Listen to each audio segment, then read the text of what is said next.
আপনি কি জানেন মেসি, রোনালদো, নেইমার, এমবাপ্পের শিক্ষাগত যোগ্যতা কতটুকু? আমি 100% নিশ্চিত আপনি জেনে নিশ্চিতভাবেই অবাক হবেন এবং একই সাথে আপনি এই ভেবে আনন্দিত হবেন যে একাডেমিক শিক্ষায় সবকিছু না।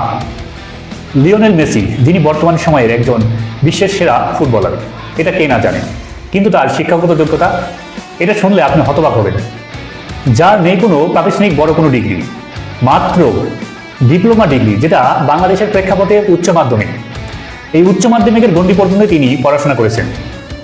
আরেকজন বিখ্যাত প্লেয়ার ক্রিস্টিয়ানো রোনালদো, যাকে আমরা CR7 বলে ডাকি, তিনিও এখন বর্তমান সময়ে অনেক বিখ্যাত এবং অনেক ভালো একজন খেলোয়াড়, এবং তার শিক্ষকতার যোগ্যতা মাত্র ষষ্ঠ শ্রেণী পর্যন্ত। অবাক করার বিষয়, তাই না? আর যদি বলি ব্রাজিলিয়ান তারকা নেইমারের কথা, তাহলে আপনার মনে কি আসবে? ব্রাজিলিয়ান তারকা মাত্র নবম শ্রেণী পর্যন্ত পড়াশোনা করেছেন।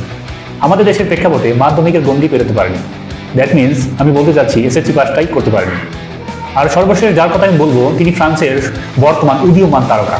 গত বিশ্বকাপে এবং বর্তমান বিশ্বকাপে যার চোখ ধাঁধানো পারফরমেন্স আমরা উপভোগ করতেছি, তিনি আর কেউ নন, কিলিয়ান এমবাপ্পে।